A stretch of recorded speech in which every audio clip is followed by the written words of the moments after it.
in the valley of the shadows, land of the scorpion. Stung by the darkness, swimming in all the poison.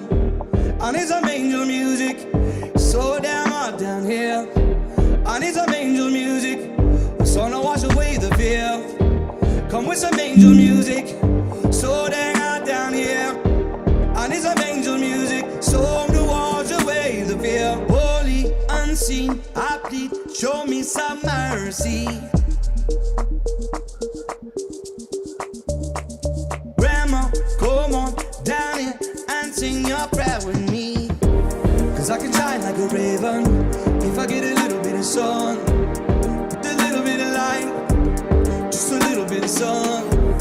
I can shine like a raven if I get a little bit of sun. With a little bit of light, I can shine like a raven. I can shine like a raven. I can shine like a raven. In the land of the shadows, the valley of the scorpion. Stung by the darkness, swimming in out the poison. I need some angel music. I need some angel music. I want some angel music. The song to wash away the fear. Holy, unseen, I play. Show me some mercy. Grandpa, come on down here and sing your prayer with me. Cause I can shine like a raven with a little bit of sun, a little bit of light, just a little bit of sun. Black feather glisten, just a little bit of light, a little bit of sun. I can shine like a raven, shine like a raven. Black feather glisten.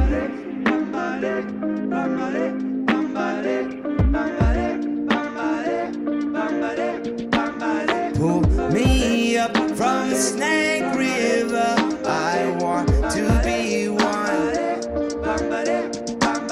Pull me up from the Snake River.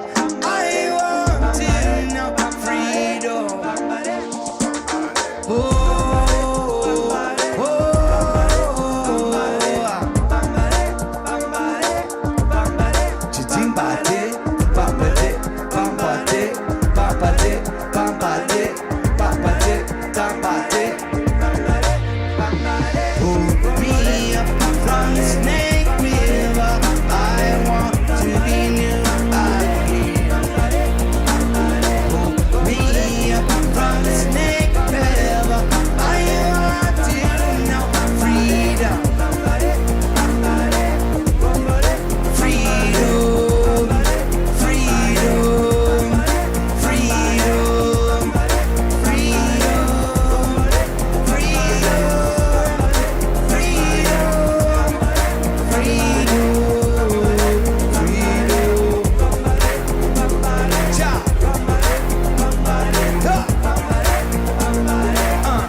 I hear Ryan in the background.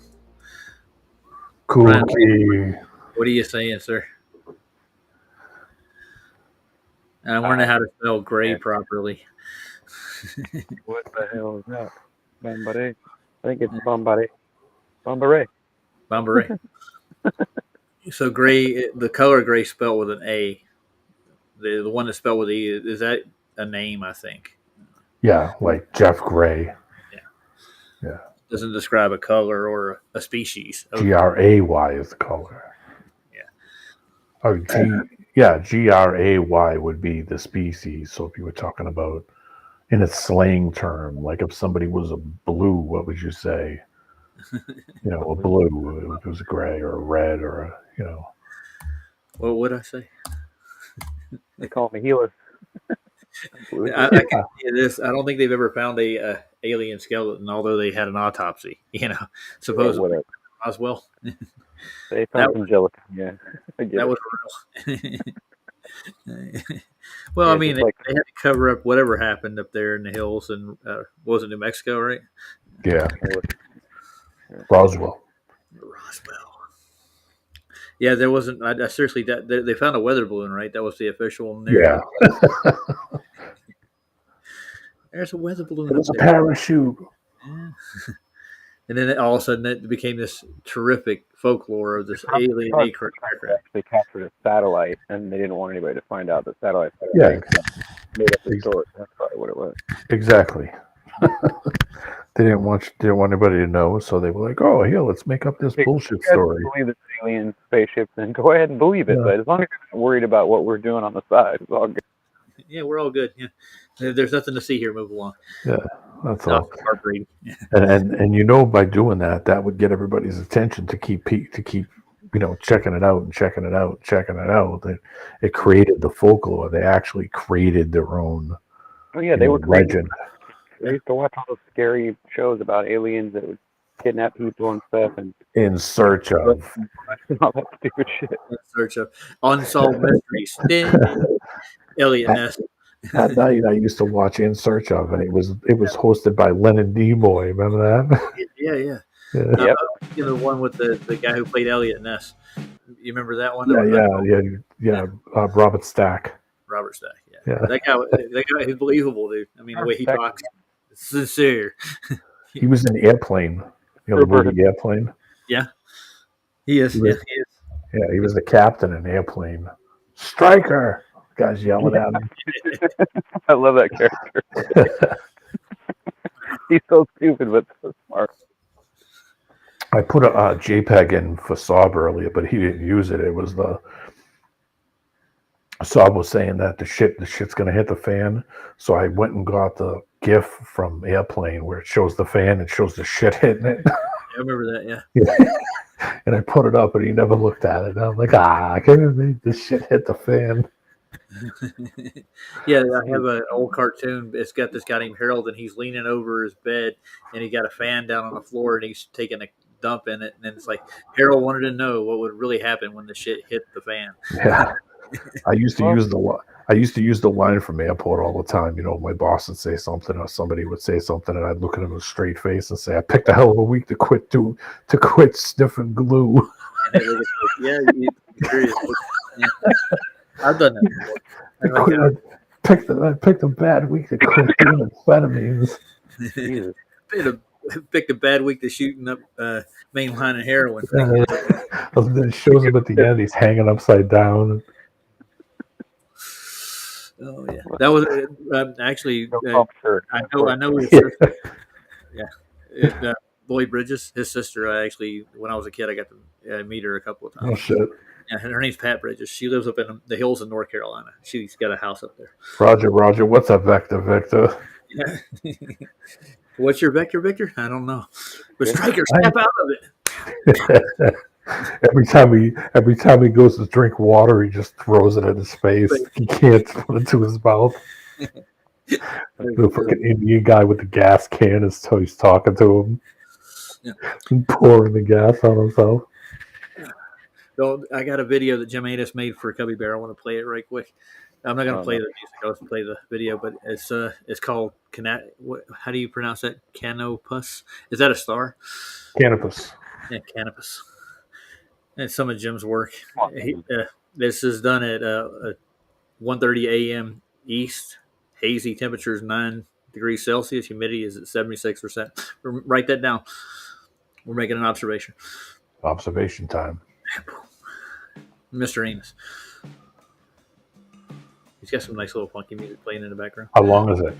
I didn't look. It just popped into my feed. Let's see. It's like I'd say 8 minutes. That's pretty long. Ancient Ancient Aliens. That guy. They used him for memes for years, dude. The hair.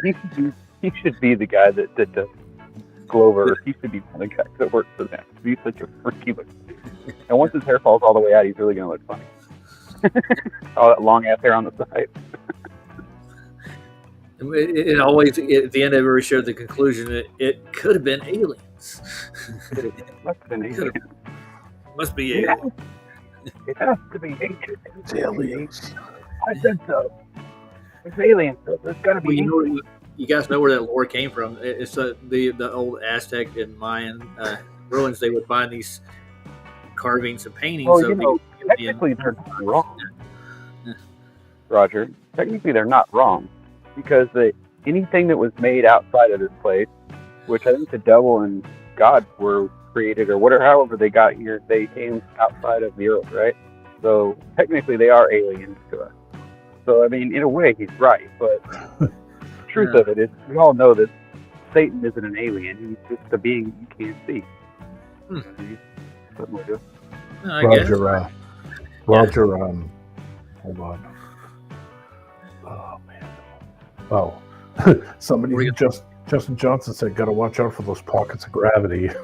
Yeah, they're everywhere, dude. The other one is I was building a compilation of all the fails on the space station where they find pockets of gravity. You know, Effie Eddie was, because we were talking about airport, said, "I have a drinking problem," then throws water in his face. That was the gimmick that he had. I have a drinking problem. He can't put the glass to his mouth, so he just throws it at himself. Is that what you put in the back? Where would you? Oh, No, Yeah, I'm reading the chat. that was Ryan. How dare you? He thinks he's what Greta Thunberg. How dare you not recognize what cannabis is? Come on, dude. Cannabis. It's like cannabis, but it's Yeah, It's like, cannabis. can of puffs. There you- It's a can full of puffs. at least pretend like you know what you're saying. Who did that song here? It's I'm an illegal alien. It had Cheech and Chong in the video. That was who? Come on. Who? I don't know. CC. CC. Kill two birds and mute his music and then play mine on top of it. Okay, the one you put in the back. Yeah, Is that why you were asking? yeah. That's why I was asking, because I figured we could kill two birds with one stone. You could play my shit over his. I don't know if Video. I can get it to go over the top of it. I'm trying to think how I can share both. It's like stock stuff. If I just play it, it's going to be over on mic. So No, you should be able to do two at the same time. They're from the same source, so you shouldn't have a problem. Not Sting. the failure one is that what you're looking for? I don't. If I can share it at the same Oh, time. Bold like me. Come on. You know Well, you who can't he is. just. Hear that? You don't have to see it over the picture. You can leave his playing. That's what I'm playing it now. Is the volume up? Oh, no. So it'll let me There share it that. is. Okay, all right. Sorry, so it only lets you do one at a time. All right. That's the way it goes. That's what I was trying to say. I don't think. Sorry. Yeah. Sorry, Jim. Yeah. He's gonna override your music selection. Yeah, I thought. Well, when I do the, what do you call it, a screen share or something, I can do that because I'm doing it on an audio on a mixer, so it's the same source. Skinwalker Ranch. That place doesn't even Ranch. Yeah, I know where those are actually. What's Out up in there? Arizona, where I was at, there's like tons of like sightings of. Heron's got a fucking killer little band, man. Yeah. I watched You know- Heron's video of her playing in some club somewhere. creepy guy like me to go out and dress up like some monster and then, scare the shit out of a bunch of campers. Yeah. The next thing you got a stupid story going around. But if you look into the lore behind skinwalkers, right? Yeah, you'll find out that what they used to do back in the day when they go into town, they would run and shine and all kinds of other stuff out to the rest. So what they do is they'd have a decoy, and they would have the sheriff chase this guy, and they'd tie a wolf up in a bush, and the guy would jump into the bush, and he would untie the wolf, and Right. they thought he And would of course, change. that would scare the shit out of the cop, and he'd run and think the guy turned into a wolf. That's how the story got made. Yeah, You yeah. know. It's a Native That was- American thing, isn't Yeah. it? Well, I mean, Native Americans, there's usually symbology involved. It's not usually some dumb story like that, but people will hear the story and turn it into that. So just remember that. It's not always the Well, aliens. what's it, People the, tell the stupid story about it. But just saying. There it is. We got it back up. There's Jim's. Sorry about that. That's all right there. I thought you could play multiple videos at the same time, but This restream. It only has so many options. Now it's got a couple of source things I can do, but I have to set it up pre-show where I Yeah. can like that. Oh gosh, wasn't I doing that? I did that And yesterday. that's real or not for real. That's Josh. Oh, you weren't there yesterday when I was doing that. When Josh came in to Sandy's, Yeah, I was like, he's "Who the always- fuck is Josh?" And Josh was like, "It's me," and he kept pointing to his own name. It's me over here. Yeah, it's just Josh. Yeah. Yeah, but I was asking Jose. I was like, "Weren't you on? Didn't you come on one of our shows one time, Jose?" Because of his name, Sagarm. I swear he was on Flap's show or somebody's show. I swear. Jose, you're talking about Sarge? No, Sagarm. That's his name. SAG Yeah, and Yes, whatever. it's like, no, he's never been on Flats's. Maybe it's just I've seen him on Sandy's. And I don't know. I kept Did thinking you- I seen. Go ahead. I'm sorry, I was going to say, did you see that thing with Dave Weiss and Sam? him swearing at Sika? Oh yeah, yeah. I didn't realize that guy's a fucking movie. He was like an Indian movie star. He's Sika? in movies. Yes. Yeah, I looked his name up, and he did some movie shit in India. So he's from Bollywood. So he's an actor. Just like I He's said. he No, was. I mean, I've never seen anything he did. I just looked his name up, and I was like, the first thing that popped up was him. The Yeah. picture. I was like, oh fuck, this guy's an actor in India. Well, this, He's The an star- Indian actor. I'm sorry, I couldn't help myself. Sorry. I know. Jim is in the house. The star's in the house. Yeah, I didn't know that neither. So he was a Bollywood actor, is what you're saying. Yeah. Yeah. Huh. I should go look at some of his old films. So I Look tell his you. name up on Google, and Yeah, you'll see Zika, the first the thing that pops up is him That's right. acting credits. Cool. I didn't know that, but he's been an influence in the flat Earth community for a while, from what I can tell. So who here is paranoid about the AI taking over the world? Because I want to know. Who is? Who's real scared? Oh, I'm not paranoid about it, but I mean, I acknowledge it. I mean, I know what's happening. What have you seen that would prove to you that a computer could do that by itself without being taught to do it? Well, no, it has to be programmed. It doesn't do it automatically. Program it to even be afraid. Then how the fuck do you teach a computer to be afraid of something and then scare it into doing stuff like panicking and killing people? It's so ridiculous. They're convincing that it's actually alive. That's why it did what Yeah. it hopefully did. But just because you're dumb and you can't tell the difference between a robot talking to you and a real thing doesn't mean that it's really thinking anything. Right?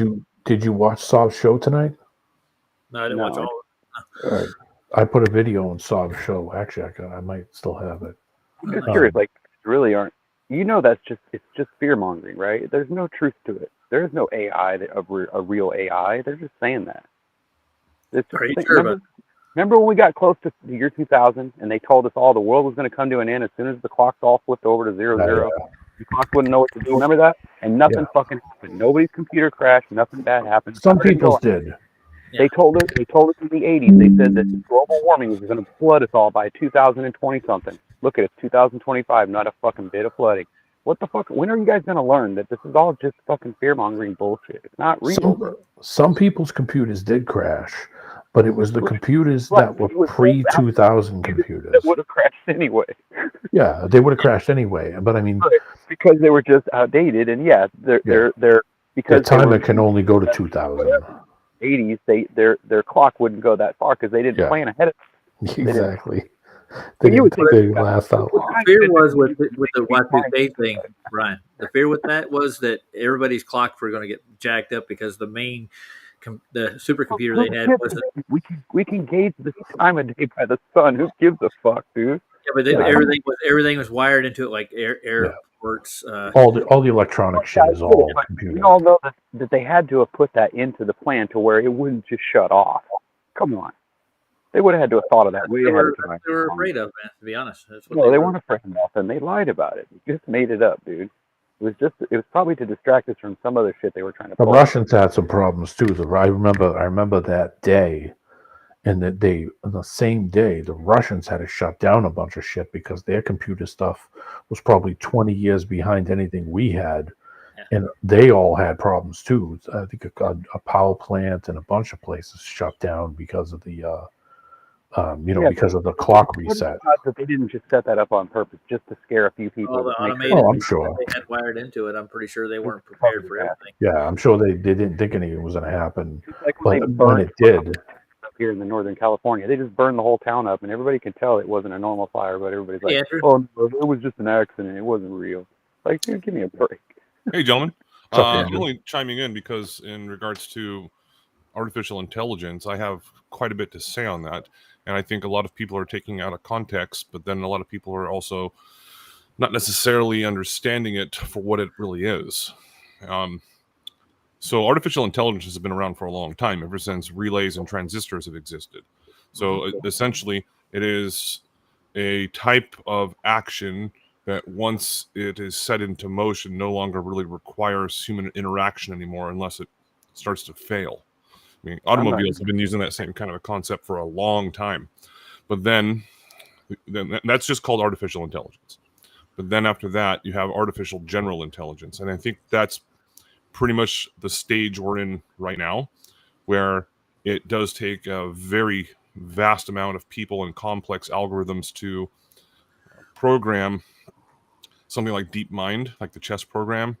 And Google purchased that for like $4 billion or something like that from 2 UK software developers. And they've been using it ever since. So and I'll just tell you a little bit about that because I'm a competitive chess player. What they did is they taught this program and they named it Leela. Well, now that's what its name is now. Leela Chess. Come on. They just taught it how to play the game. That's it, just the rules. And then let it play against itself for about 4 hours. And it played like some millions amounts of games. And then they had it play about this. Yeah, then they had it play against another program called Stockfish. And I don't know where they come up with the names for these different Didn't one of the computers play? Didn't Eddie Fisher play one of the computers?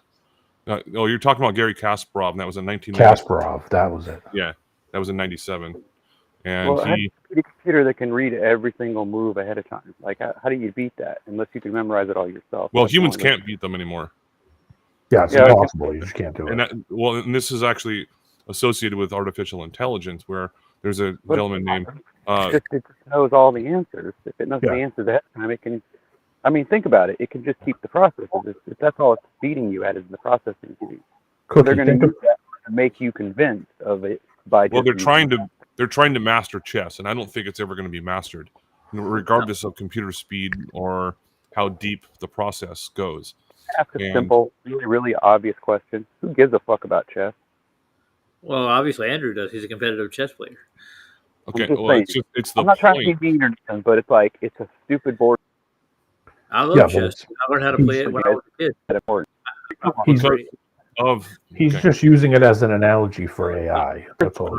yes, and yeah, I started playing when I was 8 years old, and I'm almost 43. Anyways, it doesn't really matter about chess specifically. It's about there's another game called Go. I've never played Go. It looks boring as shit, but they trained it how to play that as well, and now no human can beat those artificial intelligence with. It's not intelligent. All it's doing is computing the answer to how to beat the game. It taught it so all Not they did think- was teach it the moves, and then it got better and better and better, and it Well, continued yeah. to get better. Over Of time. course it can learn. It's just like you can make the Apple IIc do the same thing. You just told it where to So- flash the code at, and it would write names and all kinds of shit. It would compute, tell you, it would give you the answers to, like Okay. you can make it into a calculator. Yeah, it Wow. does all that dumb shit. All right, I well, want to give you a definition right quick. What is a computer?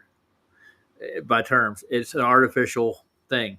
This is telling you that it's an actually intelligent artificial thing that can Data actually storage learn for it. something. Yeah, it's learning from it's looking at the board and it's figuring out every way that it can win. That's what it's doing.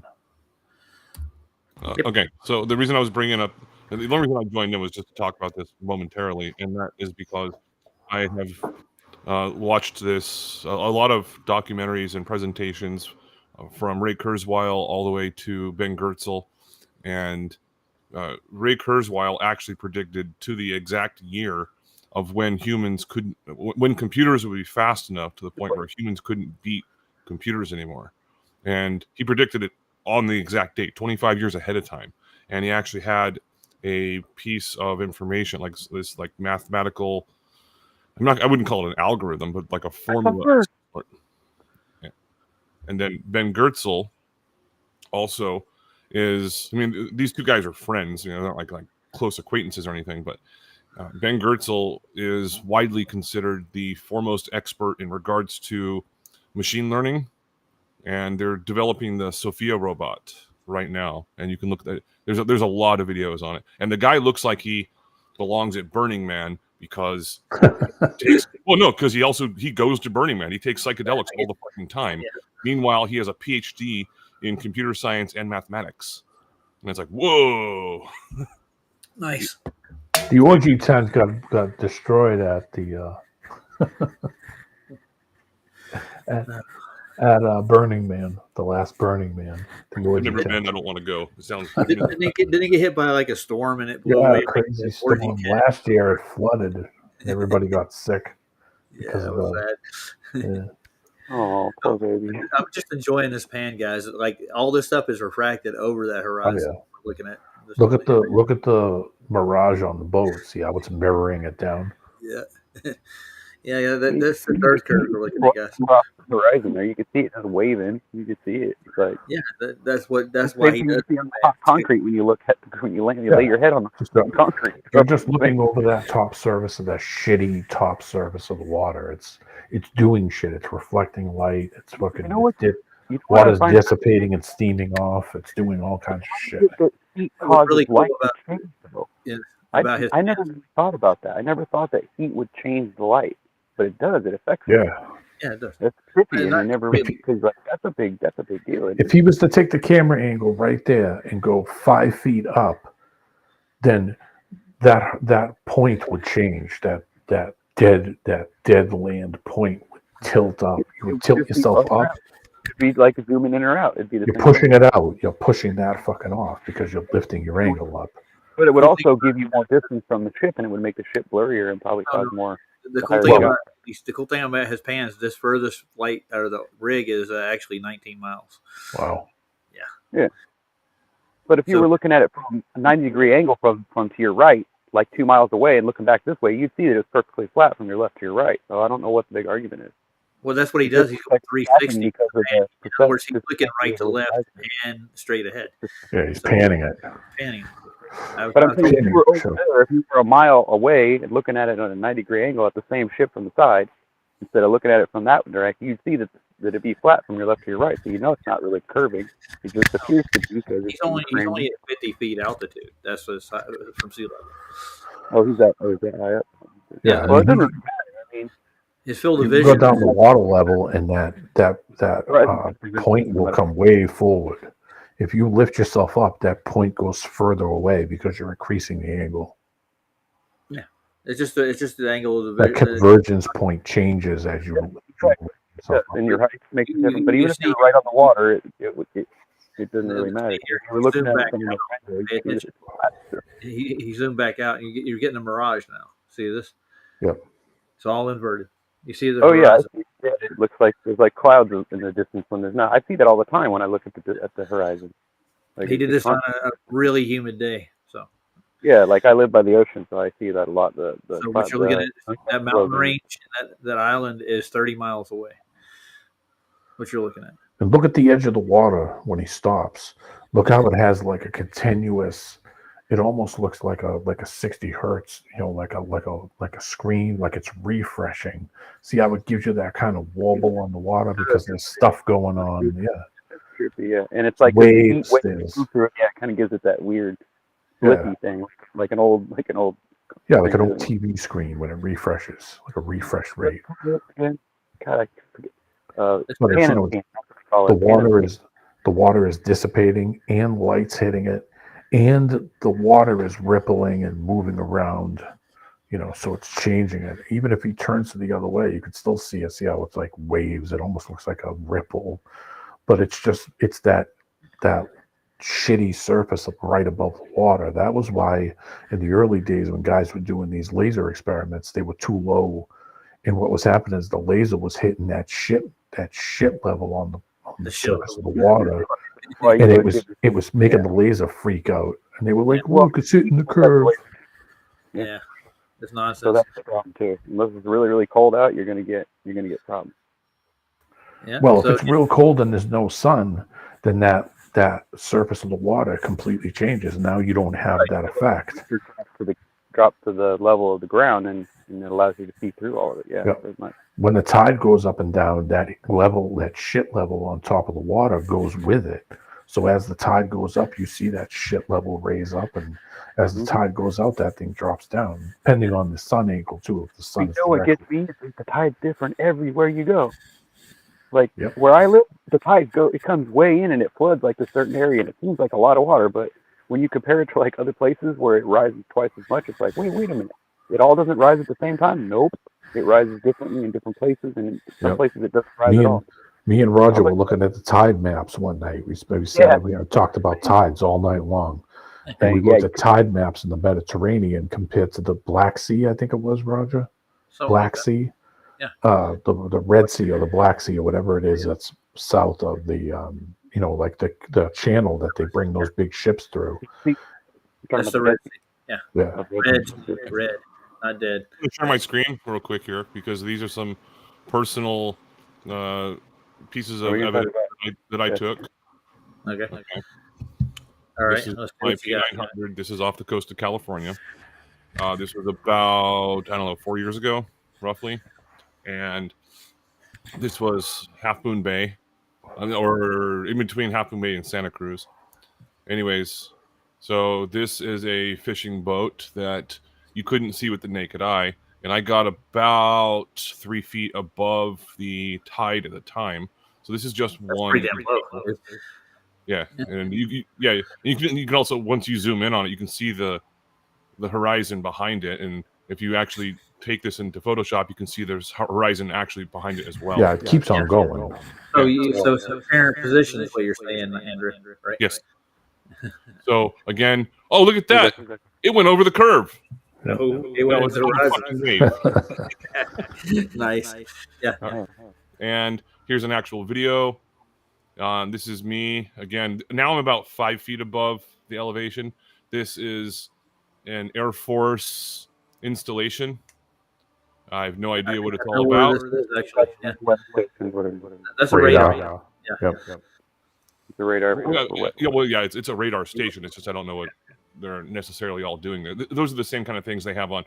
Well, it probably would be good if you did know that. Then you probably get in trouble. And now we're getting echo somewhere. Whoa. Well, that's all I'm going to show for now. I mean, I've got a lot more, but yeah, I don't want to hijack the screen. Nice. Yeah. Hey, Liv, how you doing? Those are beautiful. Those are nice observations. I was going to do a topic. It's called Scrapyard Earth. So I want to go back to Galveston in Texas and look at what happened there, what they did, and how our civilization has become a junkyard almost. And I wanted to compare it to Star Forts and stuff that they have in Europe, where they're pristine. And why do we have to deal with this? That's my question. Why are we in the junkyard? We live on a scrapyard. Why do they destroy all the good exhibits that we could be studying right now? Well, that's because they don't want American people to understand that they actually have some power left in their grip, that they're trying to take it away. Should have called it Sanford and Son Earth. There you go. Dun, dun, dun. Yeah, it's been used and abused and redone, but yeah, you can have it now. Yeah, I had a video on Galveston. I can't find it anymore. Oh, here it is. You know what? I'll laugh when you find out. We all die. I was right. That the devil actually trapped us all and put us in here, and this isn't what God created. I'm gonna laugh when I'm right about that. I think all the rocks are melted. They're all melted. They are.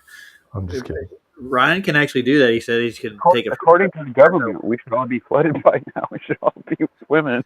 Well, I don't listen to the government, do you? Well, no. They're the ones that are telling you that China has robot dogs. Probably do. It wouldn't surprise what me. They're like disabled dogs. They have 2 wheels in the back. Ryan, you're roboting. Say that again. What'd you say? We couldn't hear you. Perdón. Sorry. Still couldn't quite make that out. Say it one more time, dude. Your mic is just popping in and out. I apologize. It's okay. It's fine. Yes, now we got you. That makes it, when you speak clearly, we can understand what you're saying. So I want to look at this. This has got real footage and pictures from Galveston during the flood in 1900. I thought I'd look at that. It's only 9 minutes long. I thought I wanted to review this. I think it's interesting how they they just beat us crap for the most part. We don't get nobody. They don't teach us stuff in history. Galveston was really low. Elevation. Yeah, their elevation's crazy low. They had that big flood and basically just got mud flooded. Basically, all the mud and shit from the sea just went right up on the land. And then they said, fuck it, we'll just pick the buildings up and just build them higher. So a lot of the buildings that are still old buildings that are in Galveston are actually just on stilts. That's like that in a lot of the bay towns in South Carolina and North Carolina too. But they build them like that on purpose. Yeah. What if we really were in a fake Earth that they put us in, right? And that's what they do is every so often they just get sick of what we're doing and they just flush us and then they start over and there's a valve in the middle of it that flushes us. That's why they won't let you go to the north or the south because they don't want you to see the edge. They don't want you to see the big drain either. Yeah. Oh, that would explain the tides. Mm-hmm. It sure would. Because then that would just mean that the more water that accumulates and the deeper it is, the more it rises, and that it's just the heat from the sun probably. So we should have called it Toilet Earth. That way, you can flush the toilet and it fucking drops the level down a bit, and then it fills back up with clean water again. Yeah, I got a better name. Yeah, it would have been American Standard. American Standard Earth. Something else that's been going on lately. I'm not sure if you guys have been watching all the Marvel movies and shows and stuff, but that's what they've been promoting this thing called the trash heap, in a lot of movies and TV shows. Marvel has like all their 6 episode, 1 hour series things for different stuff, and that's what they're promoting the trash heap, which is, I don't know, maybe there's something to it, or maybe it's just Marvel. I don't know. Okay, one man's trash is another man's treasure, they say. Yeah, of course it is. Now, I can make anything out of anything. But I mean, I could just make up some stupid story and then claim that was the reason why this happened and that happened. And next thing you know, I'd have people believe in it if I said it right? Think about it. People are pretty dumb. They'll accept pretty much anything if you say it right. Well, anybody that watches the news and think that they don't investigate any of it and they take it as read, that's stupid. Yeah, that's the other thing as well, that if you say something often enough, people will believe it to be true. And trust me, I have kids. It's true. It's actually true. If you say it long enough, eventually they'll repeat it and they'll say, you know what? How did you get that in my head? If everyone says it, then it must be true. Yeah. It's like the old game of telephone. But I mean, the truth gets distorted, right? Think about it. But if you say the word too many times, what happens? Your mind starts to deny it, right? And say, that doesn't look right. Like say whale, just say that word, just keep saying it, keep reading it, and eventually it starts to look like it's spelled, right? Why is that? It's because your brain doesn't want to believe that something's changing in your mind, but something is, though. Well, I heard Wailed, and the first thing I thought of was the Whalers, the band. That's the first thing I thought of. Just watching the ocean, of course, I would think the fucked up thing about that thing is that, if you say something often enough, eventually it becomes the truth. That U.S. presidents have said that. Adolf Hitler said that. Stalin said it. Napoleon said it. Yeah, all the people that have manipulated us the best have said it. Yeah. And right before they do it too. Yeah. Like, guess what? Hey, Lev dropped out. And after, and then 20 years later, they just admit, we were just kidding. I think Lev was going to say something, but I don't think he can handle Restream. All right, I'm going to start this video. We'll see what happened in Galveston. We get to see some real photographs and videos. Cool sauce. Cool beans. There's Lev. Go get the volume up on this thing. In September of 1900, the deadliest hurricane in U.S. history made landfall in Texas. Galveston was hit dead on and was completely unprepared for the scale of this destructive storm. When the storm cleared, it became obvious that the death toll and scope of damage in Galveston was beyond comprehension. The They had storm video cameras back in 1900, guys. Look at this. They Yeah, probably they had. were called Super 8. You know that? Say what? They were called Super 8. They were 8mm film, and you had to crank the sucker. Hand crank. Yeah. To work. Yeah. So, and trust me, my stepmother's great grandpa or grandfather or whatever had one, and he used to walk around and take pictures. And I've seen, yes, it does look like that. Well, it's pretty good for the air. But what you're seeing isn't really a movie. It's just a bunch of photographs that are Bunch of split photos put together. at a certain speed, and then it appears to look. Yeah, of course. But that looks like a mess, though, doesn't it? So far, but I'm pretty sure we've had larger storms since. Acting really stupid too. In all these videos, they're old like this. I just looked it up. Yeah, Galveston is sort of like by Houston. Yeah. It's right there on the Gulf of America. Very, very tip of Texas. Yeah, exactly. Because I was there. I stayed in a hotel that was right out over the ocean, right at the tip of there. So you've been to Galveston. I was like 12, 13, 14, somewhere in there, about there somewhere. I remember there was a Jack in the Box, and we hadn't ever ate at Jack in the Box before. We just heard about it, and that was back when there was a scare about the mayonnaise, so we didn't eat there. I thought it was weird because I wanted to eat there, but they were like, "No, we're not eating there." I'm like, what? Scare about mayonnaise, like the scare about spinach having. No, supposedly they had some mayonnaise that went bad, and they served it anyway, and it made a bunch of people sick. I don't know. It could be not true. Who knows, right? But Yeah, I got like salmonella was in the spinach. I'm talking about like mid '80s, bro, like a long time ago. Yeah, they like to put out those warnings, like, yeah, don't eat the spinach because it's tainted, and then they'll pull it off the shelf.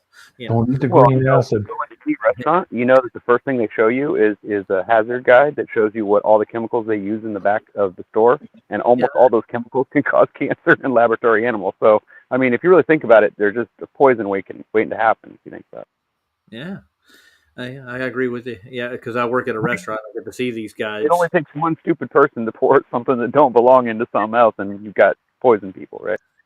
I guess. Yeah, I've never poisoned anybody personally. Listen, there's totally nothing wrong with green mayo. No, definitely. Supposedly it was in packets. I don't think it was like what they put on the sandwich. It was like packets that they had extra. Yeah, but now that's why they stopped using like real mayonnaise. Now they use like this dried powdered milk stuff or whatever. I don't know. It's disgusting. I don't know who does that. Everybody, if you look at all the ingredients and all those ranch dips that you get at the restaurant, they're not really ranch. They're dried, like powdered milk and something else. You know. Well, I'm going Good to tell see you, Aaron. Yeah. Is she going? Yeah, Yeah, good night, sure, Aaron. Ron. That what do they put that? What's that stuff? MSG. They put a lot of MSG in there, so it tastes good. Well, I mean, Arby's makes all their own sauces, man. I'm just telling you right now. So no powder. Yeah, they do. They manufacture. That's what people actually go there for, that particular reason. Arby's is Wait, good. They make. You mean they don't have packets anywhere? They just serve. Well, they put it in packaging, or they also serve it over the counter too. You can pump it out of the bag. They manufacture their own sauces. Yeah. Last time I was at an Arby's was like the 90s in Florida. Seasoning, right? But okay. Now, if you actually look at the roast beef, you'll think, is that roast beef? That's the first thing that comes to your mind. No, it's probably horse and human and something else. Nice horse beef. No, They dude, have the meat. That's all they say. They don't say what kind of meat. well, dude, on the packaging, this is 100% beef. So, but they'll Oh, that's- actually, I asked them. But what does that? What does beef mean to them? Like, because they might be using that word as some different way. It all comes from a pork product, or not pork, beef product. But they make it into a gel.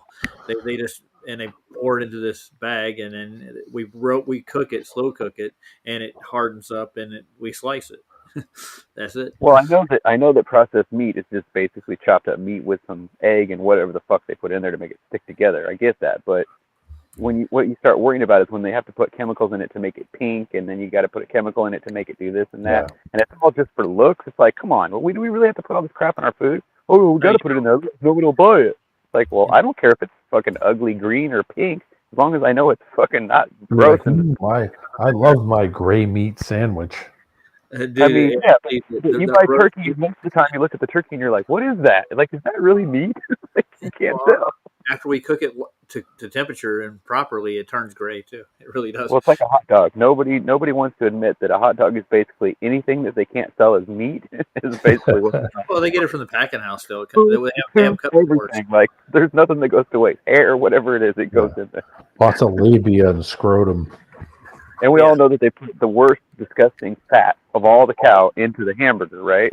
Yeah. The grind hamburger, that's what they put. It falls on the Even though cut that's the where it gets best ground up tasting with the meat. It gets Yeah, ground up it's- with excess. Have you guys ever seen, like, if you're in the the meat aisle of the grocery store and you look at some meat and it looks like it has a rainbow on it? Yeah. Oh yeah, that's salt. There's That's salt what you want. purity. That's the stuff that'll Mm, it's heart disease 101 right there. Yeah, that's the good stuff. You don't know what you're missing. Well, if your Oh. roast beef has a rainbow on it, you know it's good. Yeah. Well, yeah, when the fat stuff is into its own color category, you gotta worry, right? You know, if it's got a rainbow on it, that's the stuff to buy. Yeah, it looks like an oyster. You're like, I don't know, should I eat this? Anyway, really they told me that it's all 100% beef, but they make it into these gels, whatever's left over from the packing Well, plant. yeah, it's just like head cheese. It's mostly just gelatin. It's leftover fat and they cook off the beef. Yeah. So it's 100%. It actually is FDA certified. It's pure beef. It's just processed pieces. That's all it is. But it just has to be part of a cow. It doesn't have to be anything else. No, Like, it could be corn off the cow.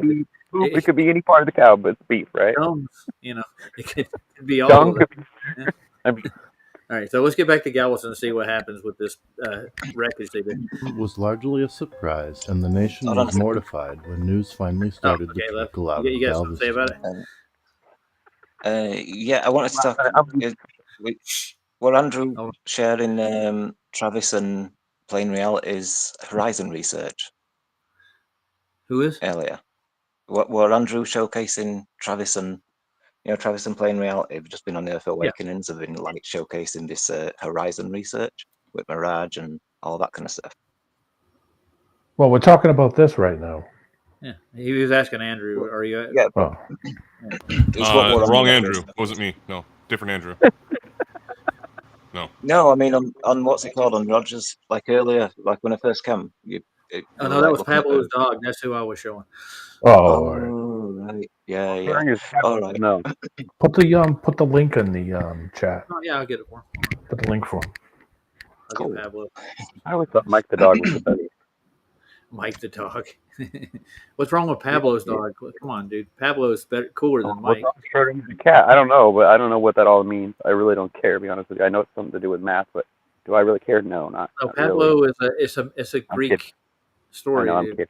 Yeah. Yes, I know. It's a fucking stupid old story. Exactly. Hold on, I already closed the tab too. Boy, they're all wearing hats too. Oh yeah, they are. I want to know why all the people in these old videos are wearing like suits and dress pants and dress shoes. It's like, dude, why would you wear dress shoes while you're digging in a pile of fucking trash? Like what? This all happened on Sunday morning. You know that, right? Right? Yeah, they just got together to hang out together to clean up the neighborhood, right? My mom said when she was a kid, everybody dressed like that. She said that they would get on the train and the ferry Well, yeah, if and you were stuff. working, if you were going to work, I could see that. But when Yeah, you're just everybody like working, dressed like that. She said all the women. She said all the women wore these long dresses and hats and all kinds of stuff, and I was just like, wow, that's wild. tied their stomachs up so the guys couldn't see how fast they Yeah, were. yeah. Squeeze little daughters and stuff. You imagine getting the girl home with you untie it and she flops out and you're like, holy shit. Hey, Lev, I put it in the back chat if you want to get Pablo's link. Did you hear me? Yeah, that chat in restream. In the Yeah. private. Private chat. Yeah, I've got a link to this thing anyway. His notifications come up anyway and stuff. Okay, But, I'll get put it in the main chat so you can get it out of there. Yeah, nice one. Yeah, we should do a thing on that. We should watch the thing and bring some people on. That'd be kind of cool to talk about. I'm sure that'd Pablo go in did. some cool directions. Pablo did a thing called Seven Swans where he did all 7 oil rigs in the Santa Barbara Bay, and he has them clear as day, dude. It's awesome. 7 swans a singing. Yeah. That stuff on the Earth Awakenings with Travis and Plain Reality releasing this new research. I'm also doing a video tonight, premiering one, showing where that research came from, and that they're promoting it as new research. But this video, it was on Travis's stream originally, like 2. I think he cut dropped. out. Yep. I think he dropped out actually. He can't handle restream. His I was phone about can't to handle. Well, that's the guy that keeps getting cut off. Yeah, that's That's I've always had that problem. When he comes Yeah, in. yeah. All right, so back to Galveston. He'll come back in a minute. He'll try. On September 10th, 1900, a telegraph was sent to the United States President William McKinley and to the Governor of Texas, Joseph Sayers. The message read, "I have been deputized by the Mayor and Citizens Committee of Galveston to inform you that Look at the that city of Galveston is in ruins." The message claimed that 500 people had been killed. The telegraph was right about Galveston being in ruins. Sadly, 500 dead was a serious underestimate. The island's population at the time was 38,000 people. Because of the hurricane, 10,000 of these people were left homeless, and approximately 8,000 people were killed. The Galveston hurricane has many names: the Galveston flood, the Great Storm of 1900, and the 1900 storm, to name a few. It is the deadliest natural disaster in all of American history. The storm was first spotted as a cyclone on August 27, That brings up a 1900. good question. Is that to date? Is that the worst disaster in American history to this date? I doubt it. I think we've had bigger natural disasters. No, Louisiana was bad. I was a volunteer for Hurricane Maria in Puerto Rico, which it's a territory of the United States, and they say that there was around 30,000 people that died from that. And I was just there to help out with like setting up generators and doing electrical work and securing everything. But yeah, it was. I got a ton of pictures for that. If you guys, where do they get the data? Like, how do they know? Like, people that don't answer to how many were missing or whatever. At first it's really hard to determine because some people are buried under rubble and trees, and a lot of times they don't find parts of them at all because they get eaten by animals or whatever. Yeah, or they get washed out to sea or something. Yeah. But yeah, they say it was around 30,000. The water, they blow it up and people find them. But yeah, if they're not out there looking for them, then yeah, you're right. They could get. Yeah, they just go missing and that's it. Yeah, right. Nothing left. Them dead. I mean, think about it. 1900. If you just haven't seen your brother for a week, then he's probably dead. You know what I mean? Like, yeah, especially on an island. Yeah, or yeah. an area like. Shark. Oops, where'd he go? You mean if you're on an island without a boat? Yeah, I think I would worry. I mean, simply, it would just come down to basically time. If you didn't see them over a period of time, that means they're gone. So they. Well, your mind would already separate you from by then, wouldn't it? For at a certain, a year, then you'd probably just think they were dead. Yeah. Well, I don't know how many years it is in this country anymore. I think it's 7. I think if you're not discovered in 7 years, they consider you deceased. Because they got to reuse your Social Security number. Yeah, exactly. Well, let's keep going. I want to see this. Yeah, okay. You ready, guys? I'm gonna play some more. It moved through the Caribbean, hitting the Dominican Republic, Cuba, Jamaica, and Puerto Rico. Cuba reported a 24-hour rainfall of 12.5 inches. The flooding decimated the country's crops and left many homeless. The cyclone gathered strength as it barreled into the Gulf of Mexico. The United States Weather Bureau, now known as the National Weather Service, insisted that the storm was going to curve around to hit Florida and the East Coast.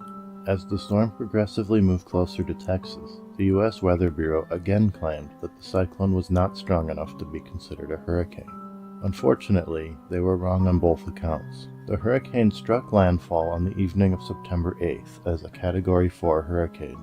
It hit south of Houston, with the eye of the hurricane passing over Galveston. Before the disaster, Galveston was known as the Wall Street of the Southwest, as it was the center of trade in the Gulf of Mexico and one of the most prosperous ports in the United States. The population and income rates were exploding.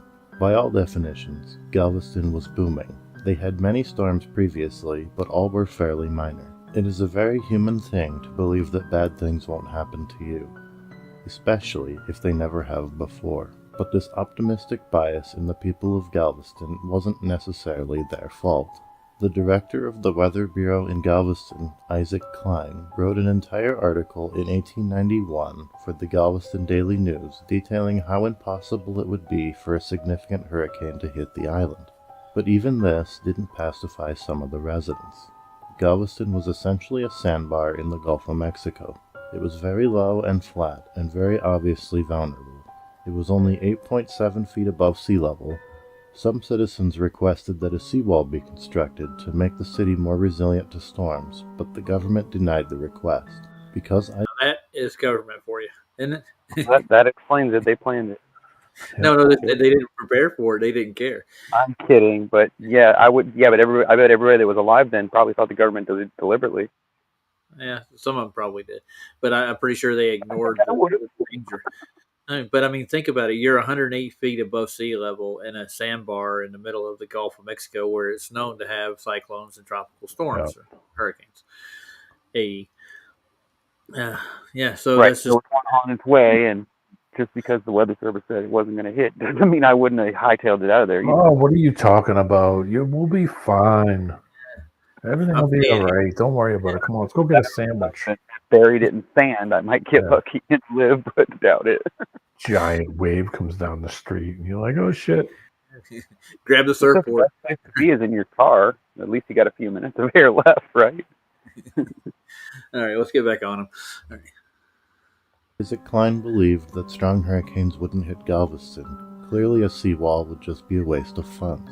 Everybody makes mistakes, however, and we shouldn't demonize Klein too harshly. He realized his mistakes, and he claims to have patrolled the beaches of Galveston to warn the island dwellers of the impending hurricane. That was nice. Not only that, but he also broke Weather Bureau rules by issuing a hurricane warning before receiving authorization to do so from the main office in Washington, D.C. Breaking protocol like this did probably save countless lives. Isaac Klein went on to give many significant contributions to meteorology, and the Isaac M. Klein Award is the highest award issued by the National Weather Service today. Unfortunately, Klein's claims were proved tragically false on September 8, 1900. The hurricane brought a storm surge which raised the sea level 15 feet higher, which flooded the entire Galveston Island. Some witnesses claimed the water level rose 4 feet within seconds. In addition to the island being swallowed by the ocean, the cyclone dropped about 9 inches of rain on Galveston, which set the city's record. The highest measured wind speed recorded was 100 miles per hour, but this was right before the device used to measure wind speed by the Weather Bureau. A real question is, when is that going to get chopping that beam? It's taking him forever. He's chopping the beam he's standing on. That's It's what going to take a whole week. It's going to be out there every minute of the day chopping that thing up. I just had to say that. I was watching him for like, when is he going to get through that? What is he cutting? Is he standing on it? Yeah, more than likely. It shows you the level of intelligence. Yeah. Off the building, so it probably got much faster after this. No, it's not. But wasn't able to be measured. To give a visual description of how windy it was, witnesses claim to have seen bricks flying through the air. Nearly all buildings and infrastructure like railways and telegraph lines were damaged, many of which were destroyed. 10,000 people were left without homes. Werner Moore White was a landscape and portrait artist who just moved to Galveston literally one day before the hurricane. Nearly all of his artwork was destroyed, as was his studio. Fortunately, he did survive. There was an orphanage, St. Mary's Orphans Asylum, that housed 93 children and 10 sisters. Everyone took refuge in the And that's newest... where all the orphans came from. That's where they got them all. Huh? Yeah, from Galveston. You want to know something else creepy? That a lot of those old buildings, you know, they had like little like gargoyles. You know that some of them actually look like the Gremlins from the movie. Oh yeah, I imagine so. That's where they got the idea for it. Superstition, man. That's what it is. Like there's an actual gremlin in your closet right now. He's planning on your demise. You're gonna get Real. in your car tomorrow, and your brakes are gonna. Yeah. It's funny that whoever was here before us, before the whatever they call that flood thing or whatever, those people obviously saw those things as some kind of like whatever. I mean, I don't see that kind of stuff on buildings nowadays, and I think it would be creepy if somebody put it on there. Won't you? No. Yeah, I would too. All right, let's get back to Galveston again. If you guys can put like a gargoyle on my roof, I'd be like, dude, get the fuck out of here. You would? I don't know. Hey man, that looks kind of cool. It's I Halloween. put It's it in my coming. living room, but I wouldn't put it on my roof. Like what? Well, I'd take it down after Halloween. I'm kidding. Yeah, I was gonna say I'd keep it in the yard for Halloween, but I wouldn't put it on the roof. Like Right. even if I don't know, I guess it just seems silly to me. Scare the kids off. Like kids are climbing on your roof, right? And they're looking at the statues that are way up there on the side of the building. Yeah, I think it comes out of imagination, but some of it may have been real. That's what I think. All right, I'm going to play this. I'll be back in a second. The building. The sisters used a clothesline to tie themselves to the children, knowing the building would indeed collapse eventually. Out of 103 people, only 3 children survived. It is estimated that about 8,000 citizens lost their lives on this day. Of the 8,000 dead, most of the people drowned from the flood, and many were killed getting hit by debris. Even sadder yet, many did survive the initial blast of the storm, only to die by getting trapped under wreckage. Clara Barton, the founder of the American Red Cross, responded to the disaster. It was one of those monstrosities of nature which defied exaggeration and fiendishly laughed at all tame attempts of words to picture the scene it had prepared. The churches, the great business houses, the elegant residences of the cultured and opulent, the modest little homes of laborers of a city of nearly 40,000 people, the center of foreign shipping and railroad traffic lay in splinters, and debris piled 20 feet above the surface, and the crushed bodies, dead and dying, of nearly 10,000 of its citizens lay under them. Wow, that's a lot of folks, guys. I'm just telling you. 10. Yeah. Now I'm wondering why I didn't notice that Galveston was haunted. Mm-hmm. I'm kidding, of course. I don't know. I've never been there. Did they say it was haunted when you went there? No, I don't remember. But then again, I was a kid. I probably wasn't paying much attention if we did go see any of that stuff or saw like a museum that talked about it. I doubt I'd remember it, to be honest with you. The only thing I was worried about is the Lakers playing the Celtics. That's what was going on at the time when I was there. The Lakers and Celtics were playing each other. You immersed yourself in basketball as a kid? No, I wasn't, but my stepbrother was into it, and he wouldn't shut up about it. So it's just like the only thing I remember. I remember Sony Walkmans were popular. Celtics.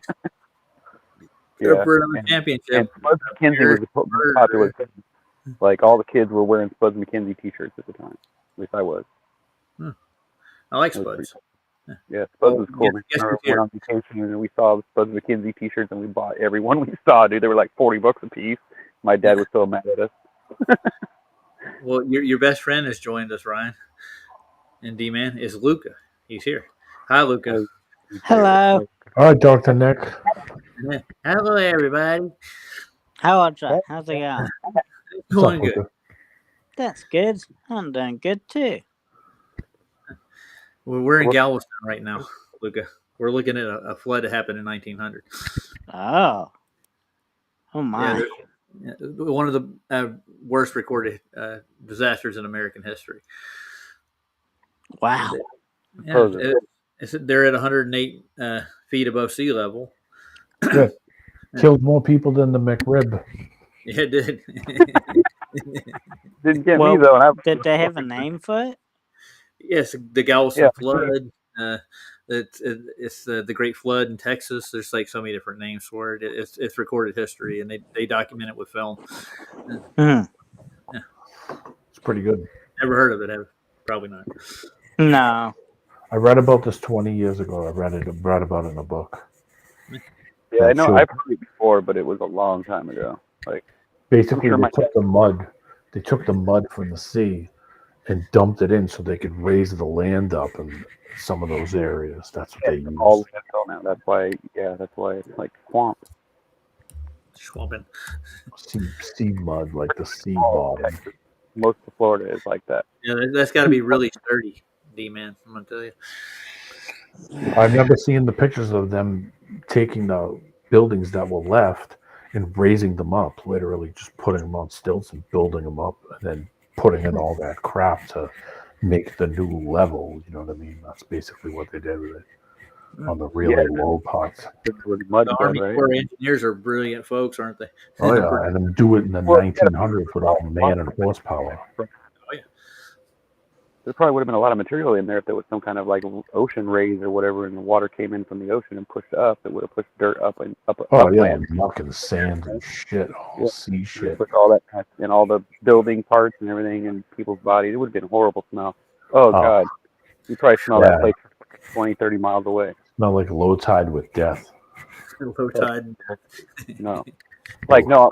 When they were saying like when they were describing it, like they couldn't describe it with words. That it was so like it was off like it made everybody that saw it watch like children being swept away in the water and killed, and that's an incredible like thing to say, and like I would hate to find out that that was actually true, and me make fun of it, of course. But Yeah. I mean, think about how fucking traumatic that is. You see your I don't fucking trust anybody. I imagine don't. seeing your fucking, seeing your neighbor get washed away. You know what I mean? Yeah, and Like, the government ignore it like it's no big deal. Yeah, that would piss me off, dude. traumatic shit. Didn't that just happen in North Carolina? Pretty It much. happens all over, dude. Two towns north of me, less than 100 miles away, burned up completely. Damn near the whole town just burned up for no reason in the middle of fucking, not even bad fire season, like weird shit. Whole town burned up, just disappeared, and they were like, "Oh, it was an accident." Well, in California, don't they have fire season? Isn't that one of the I made a seasons? movie about it just recently. It's been quite a few years now. Yeah, fire season started officially. Fire a season long doesn't time end ago, in California because it doesn't rain here anymore. They've stopped letting it rain, so it's just basically a big tinderbox. Well, you're in California too? Yeah, I live right in the middle of fucking shitville. Oh, I'm in San Jose. I'm in South San Jose. Oh, you're not. You're just a lick down there. I live in Antioch up north. Oh, Right. okay. That's a 7 You hour guys drive. can get together, Like 45 minutes, an hour away, maybe. Yeah, or maybe it's more. But it seems like yeah, I used to drive to San Jose twice a week, so Oh yeah, that's like an hour drive. yeah, it's like that. All right. Mostly Good. Dublin and all that, but yeah, Looks like San Jose. Anaheim. San Jose's kind of set up like Texas.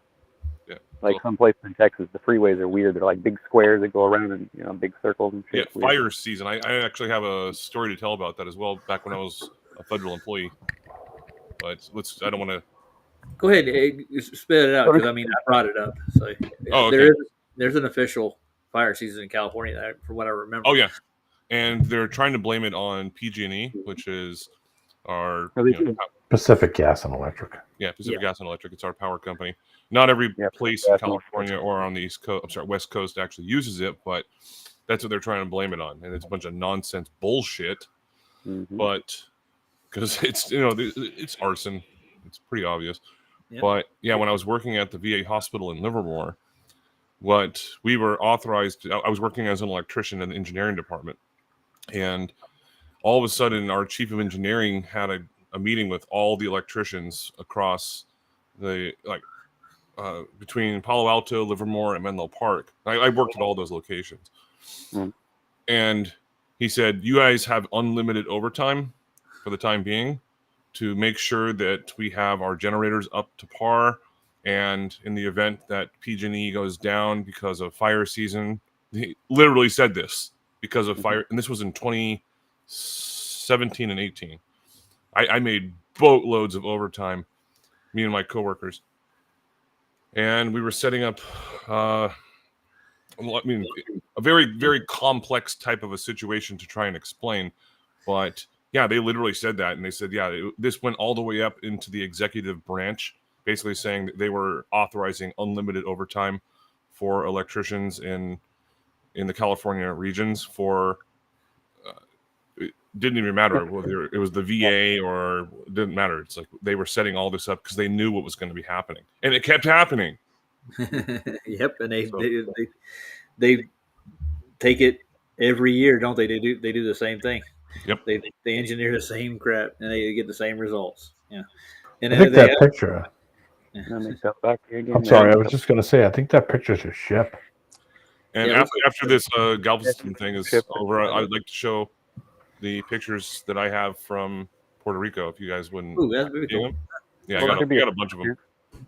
Nice. It's comparable because this went through Cuba and the same island region too.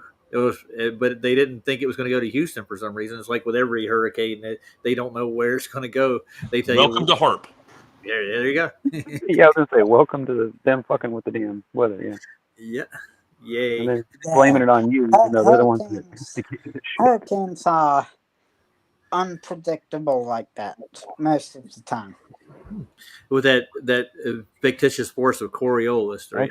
Predictable. Well, they get strength in that warm water. When they go into the colder waters, they drop down. Temperature, one time it's hot. Well, like yesterday was really hot at 38 degrees, and then the next day it was like really cold and raining at Creating a low pressure system, right? Bro, right now. yeah. During the day it's hot, it's like 80 degrees almost, and then at night it's like freezing ass cold. No, tomorrow. The next day it was raining all day. Yeah, it's Pretty fall. much. Yeah, so all the leaves are dying. So we're getting So, the like, tree leaf weather- changer. Weather Yeah, and what's patterns burning all the make grass and shit, hurricanes too. unpredictable in that Yeah. way. All the leaves are brown. Well, it changes year by year. I understand what Luke is saying. It changes, Luca, year by year. Some winters where I am, because I'm way up north, sometimes the winters are really mild and we mainly just get wet snow and rain, but it's real cold. Some years we get ice storms continuously, one after the other, where it rains, then it snows, then the temperature drops to like 10 below, and then everything freezes. And I mean, everything freezes, and you end up getting like trees falling, and it's Wow. nasty Why being in the are winter. you in the world? Like Switzerland or something? No, all I'm Midwest. no, I'm in New Hampshire. He's New up north, Hampshire? around the Yeah. same longitude. Yeah. Yeah. Oh, okay. That's So, we get crazy weather.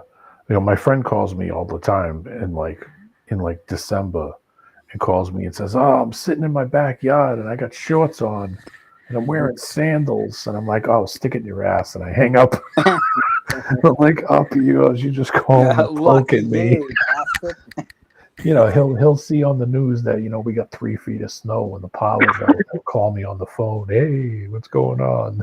It's Like, clear where I am. Yeah. he's Suck sitting in a it. chair having a barbecue. It's like I fucking want to strangle him.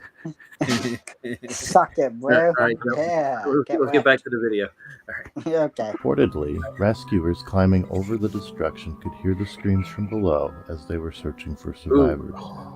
Unfortunately, not all could be saved. Not even the dead were safe. The floodwaters eroded the ground, and Can many I say coffins something? were unearthed and washed away from the Galveston I'm sure cemetery. you can, Luca. The telegraph lines were all What do you got to say? All those bodies are out. Well, this is the most deadliest flood, but that doesn't mean it's the most destructive flood, Well, it's the most deaths from a natural disaster. Yeah, Yeah, recorded. Over 10,000. It's the We'd have to whip deadliest it. flood in the U.S., but that doesn't make it the most destructive.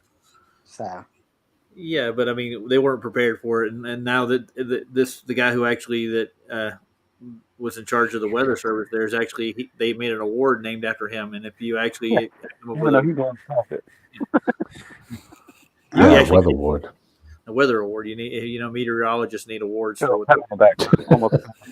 You saved 3,000 people out of 500,000. You're a good man. well, good job. sometimes, like in hospitals, they have to choose who lives and dies.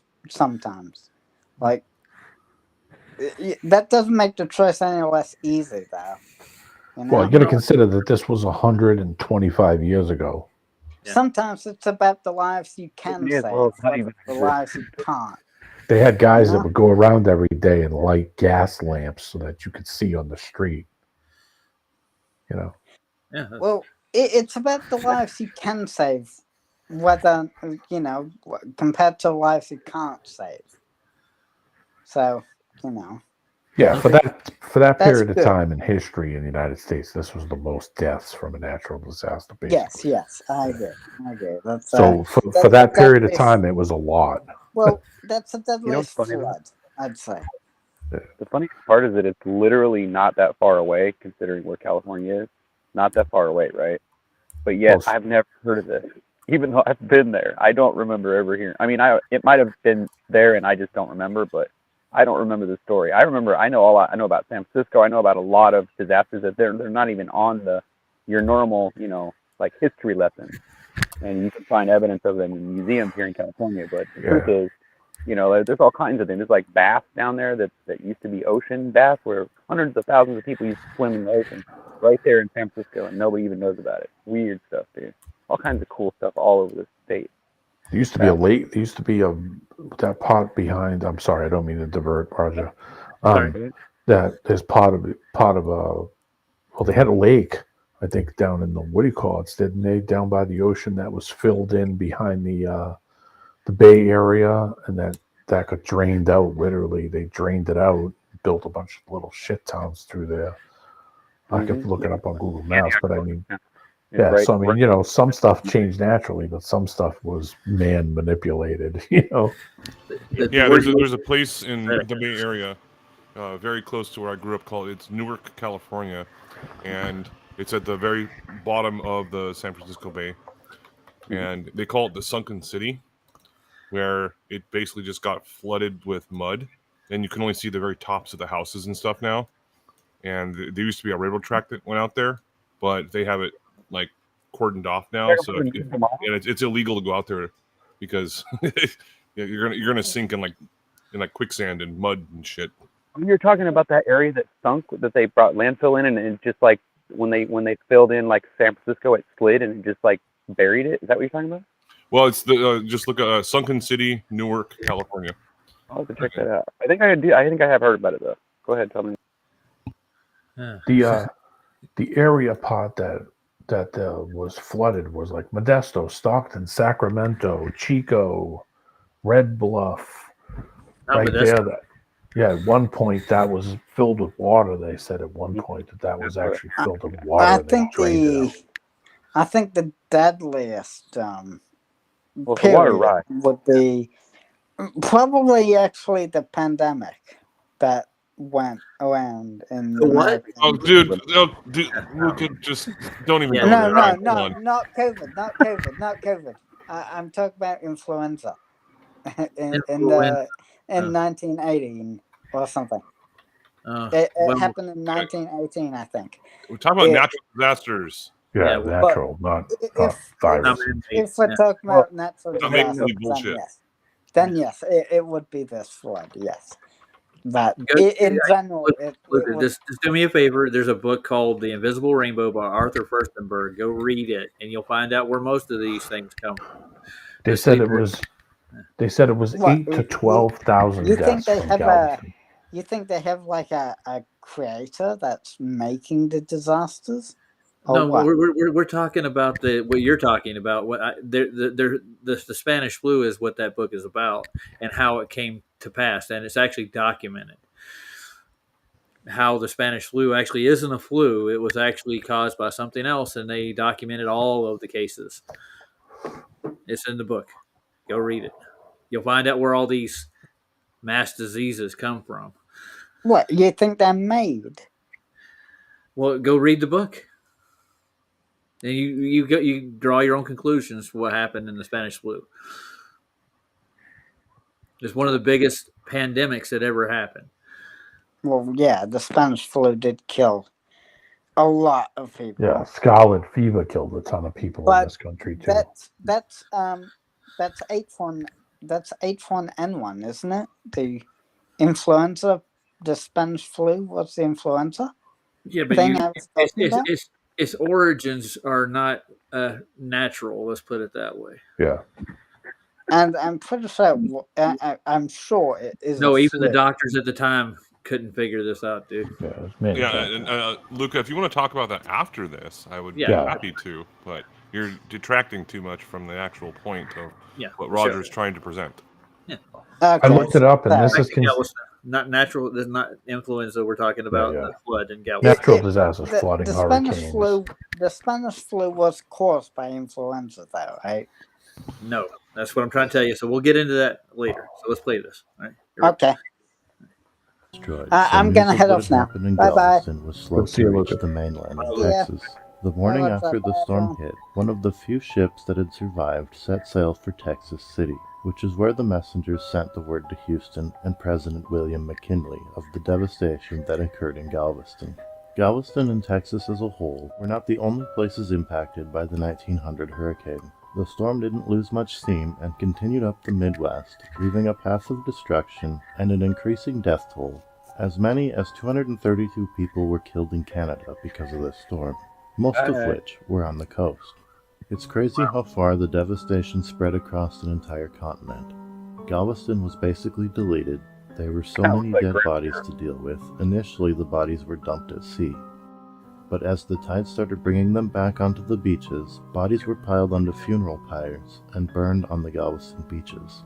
Many of the workers were distraught due to the morbid nature of what they were doing. To help combat this, the authorities passed out free whiskey. Many of the buildings that did survive in Galveston were preserved and are now tourist attractions. Most of these buildings were large mansions in the Strand district. Insurance companies estimated about $17 million in damage on the island. Over the next few days, relief supplies were sent to the town. Water service was repaired shortly after. A committee was formed to help rebuild the city. They had a budget of $450,000 to give out to people in need. By March 1901, 1,073 new homes were built and 1,109 were repaired. Within a week, $1.5 million worth of donations from all over the world poured in. The biggest donation from a state was $228,000 from New York. The biggest That's a lot of money back then, though, wasn't it, guys? Yeah. In the back. Oh yeah, that's a huge amount of money. 450 grand back then has got to be 10 times. Yeah. Hold on, I can look it up. Like $1 billion. Pretty close to it. Like they're building new ships and launching them too, and this footage. Yeah, what year was it? This cruiser, if you went to Galveston, you smug pretty much anywhere, you're probably going to find some artifacts. Like, you're going to find money, you're going to find all kinds of crazy shit just mixed in the soil. That's just insane, bro. That's 14. Well, I can only go down to 1913. I can only go down to 1913 on the date. But if you equate $450,000 in 1913 compared to now with the inflation rate, it's $14,763,000. Yeah, it's a 3,180% inflation rate. Damn.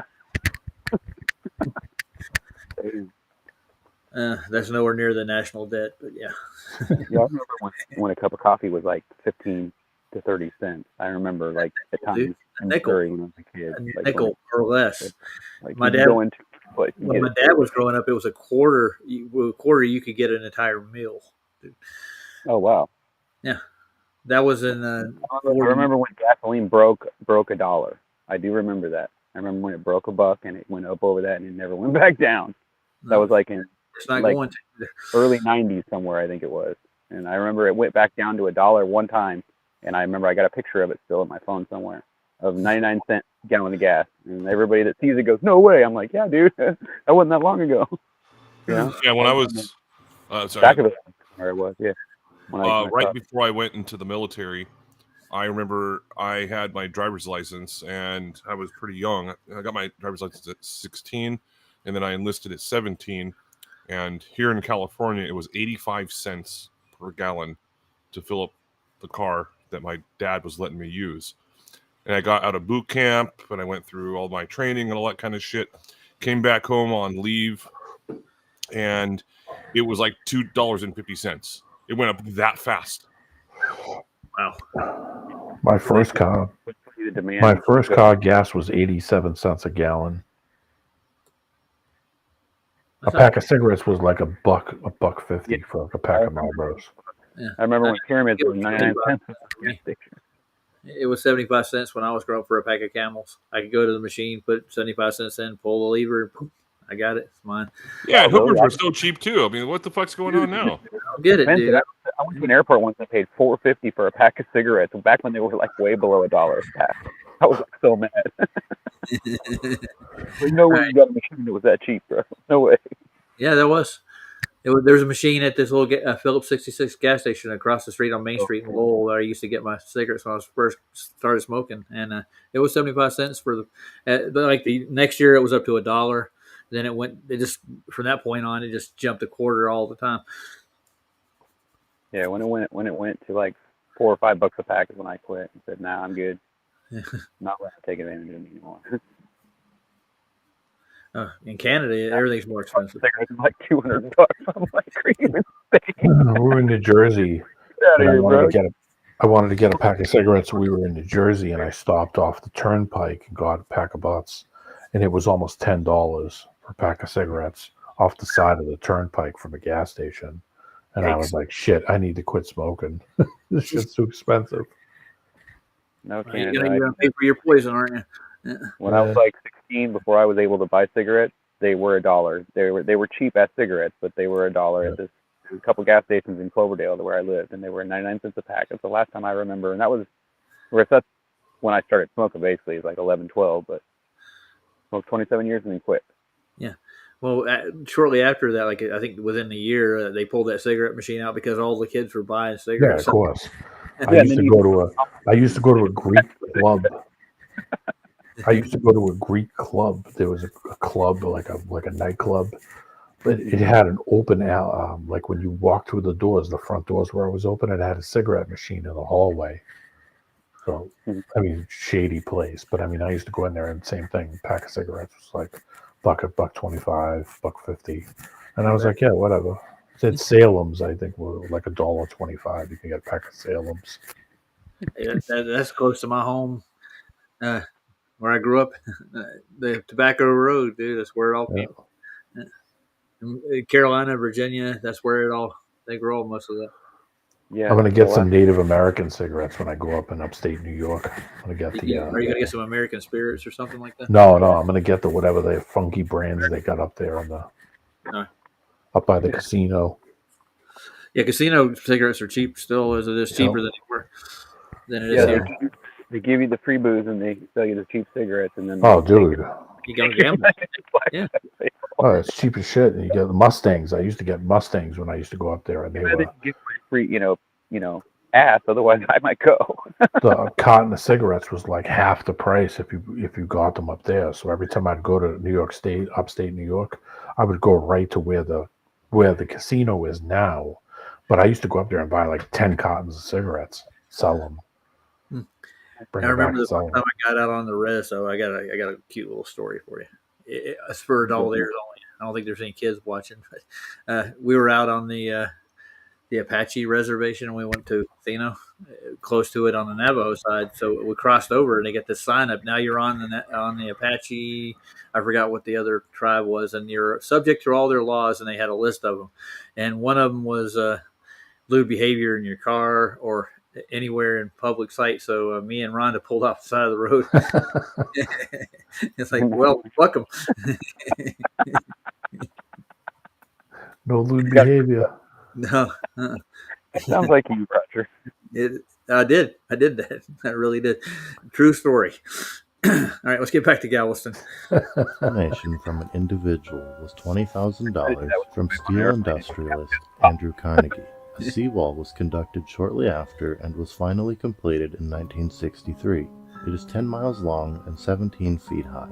In addition to this, sand was taken from the shipping channel with the purpose of raising the city.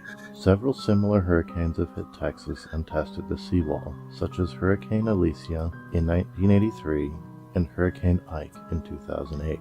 While these storms were extremely destructive, it had undoubtedly saved countless lives in Galveston.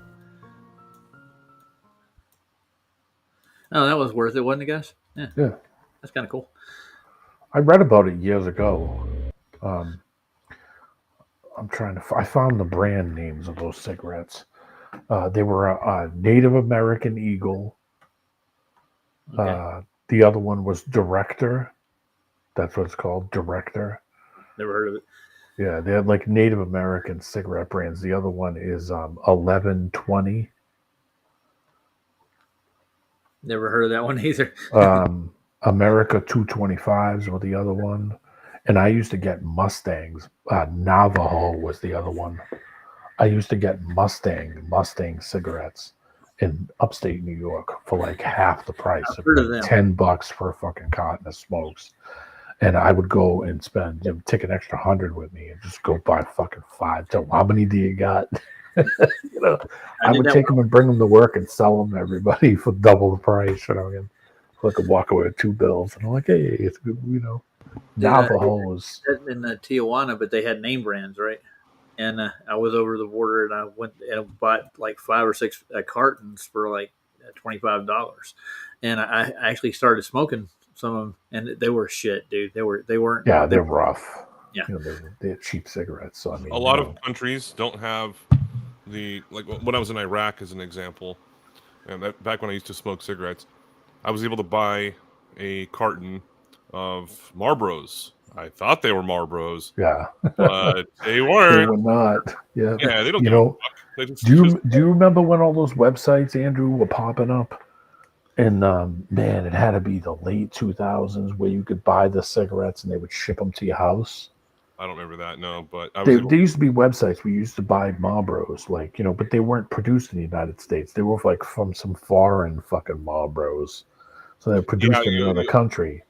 And if you bought so many of them, they would ship them to your house. So like one time me and my friend put money together and we got, you know, Winston's and Marlboros and Salem and all these kid brains. They weren't even made in this country. They were made somewhere else. So they tasted horrible. and I bought a carton for 50 cents when I was in Iraq, and I was like, wow, that's a really good deal. They're, oh yeah, but the guy said, oh yeah, they're expired though. I was like, I don't it's 50 cents for 100 fucking cigarettes. All right, no, 200 cigarettes because 20 in a pack. It's like smoking an old shoe. About 1/4 of one of those, and I put it out in the fucking dirt, and I threw them away. The crap. My buddy was next to me. He was like, "You want a real cigarette?" I was like, "Yes, yes." One time, I'll tell you this quick. This is funny. One time, I worked for this tow truck company, and next to the tow truck company was this like restaurant. It had a cigarette machine in the front, and I said, "Oh man, I gotta, you know, next time you go out," to the guy I was working with, I said, "Next time you go out, can you get me a pack of butts?" He goes, "Just go next door."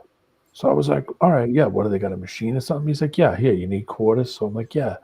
So I go into the thing, I walk through the door, there's a cigarette machine, and nothing is listed. And I'm like, I don't care. Whatever they give me, I don't care. So I pick a random knob to pull. It's the old put your quarters in style. You pull the knob out, and the pack of cigarettes come out. And you know what come out? Some Russian cigarettes called Belmore Canal. And I never seen them before. And I was like, what the fuck is this? What is this? So I didn't think nothing of it. I open the pack up. I take the thing out. It's a cardboard tube. And that was the cigarette. And it had just chunk tobacco in the cardboard tube. It had a piece of paper that made it look like a filter, even though there was no filter in it. And then when you want to talk about the most like headache-inducing thing that you could smoke, so I used to take them to work, and any of the guys and the other guys at work, they would ask me for a cigarette. I'd be like, "Yeah, sure," and I'd reach in and give them a Belmore Canal. Like, what the fuck is this? Like, there's Russian cigarettes. A weird off-brand name. You're like, no, not this one. I'm going to share my screen. Yeah, sure. I was just showing the dispensary DB. Navajo cigarettes. I barely smoke weed anymore. I mean, I used to smoke cigarettes until I had an emergency room trip. Having a heart attack, and the doctor asked me, like, hey, how many cigarettes? He didn't even, he already knew I smoked cigarettes. He said, how many cigarettes do you smoke every day? Because of my blood pressure and my heart rate and stuff like that. And I said, I don't know, half a pack. I had to quit smoking cigarettes. And he's like, yeah, if you keep this up, you'll actually have a heart attack. Yeah. And it will kill you. And it's going to be more painful than what you experienced. And I was like, oh, shit. And cold turkey that day. Never smoked again. I watched my attack. Let me share my screen here. Go ahead. It's associated with Puerto Rico, right? What you're talking about? Okay, here we go. Don't really need any sound for this, but I have hundreds more pictures. I just don't know. They're on my other hard drive, but the objective of what I was there to do was to help clean up this kind of stuff and make things safe, because they had a limited amount of electricians. Gotcha. And I was working for the Department of Veterans Affairs at the time, but I was volunteering under the umbrella of FEMA, and I'll tell you what, those people are incompetent. Oh yeah, they don't know what the fuck they're doing. Okay, so this is just one example. This is on the side of the road. These are power lines that are down, telecommunication cables, and again, this is Puerto Rico. That's how they pronounce it. Puerto Rico. Yeah, it's a port of riches is what it Yeah. stands for. And again, beautiful, beautiful place. If it wasn't devastated by a fucking hurricane that Yeah. by the way, Puerto Rico it looks a little bit like a potato or a jelly bean, something like that. It's 30 miles like wide and 100 miles long. And I That's went very small, actually. yeah, it's a pretty big but if you look at the path of the hurricane, it was like God just HARP navigated it all the way through the center for maximum damage. Devastation. Yeah, this all used to be like green and shit. Some of the vegetation I guess survived for whatever reason, I don't know. Again, these are just down power lines and shit like all of that. And this is part of what I did. We were there with forklifts and front end loaders and stuff like that, just moving all that shit off the side of the road. And yeah, roads collapsing all over the place, and eventually we cleaned this up as well. That was one of the health clinics, the VA health clinics, and this is a skate park. There was a generator I was working on. We had to fix this one, and yeah, this used to be a road. Not a road anymore. No. And Got washed out. Yeah. Little waterfall coming off the end of it, and the entire fucking thing it's gone. And I had multiple angles of this, and yeah, all because of a hurricane. Some of these pictures are taken on different days. I was there for 3 weeks, so Nice. It did rain too while you were there too. After the hurricane, obviously. Oh, it rained every single day. Nice. Yeah, it's weird. It's like when I was in Thailand, it'll rain for 10 minutes, like super heavy, and then all of a sudden it's just super humid outside, and the sun comes back out, and it's like, welcome to sweating. Yeah, Like a welcome hell on to earth. sweaty time. Yeah. So that's how Puerto Rico is, and I even asked the guys that they were born and raised there. I was like, "Do you guys ever get used to this?" They're like, "No." Just sweaty and hot. It's like being in a sauna. You're just pouring out sweat. Bamboo. Bamboo is, by the way, the tallest grass on Earth. A lot of people don't know that bamboo is actually a grass, but they have bamboo all over the place. I have some grass in my house then. And yeah, the places that got completely demolished, like even this place, it survived somehow. It's all the bamboo huts everyone has all over the place. They're gone. And I have some examples of that coming up here. Some of these are just taken out of the, front of the Were you driving a Ford? No, I was in the back seat. I didn't know where the fuck I was going. No. I don't know what that is. Yeah, it's a military, a government vehicle. So Yeah. And the windshield is cracked right there because a piece of bamboo came down off the side of the mountain or a hill and cracked the windshield.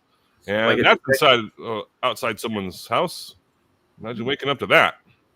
I have actually. I'll go through Hugo actually. See, all the vegetation just completely gone, and mind you, this was 2 weeks after the hurricane. So I wanted to be there like for the initial hurricane relief, but the training I had to do was extraordinarily difficult. And that was someone's house. Used to be. Because you had to find bodies, right? What? We found bodies. Yeah. Well, the wife wants to know where you found the bodies, Ryan. Where That's what they train you to do, right? Is to find cadavers, right? That's what usually a cleanup crew Well, like we that found does. them in some places. A lot of them were never recovered, but this is Andrew, not Ryan. I don't know who that is. That's They Ryan. teach you how to make Andrew. stuff out. Andrew Ryan. Oh, okay. Cookie.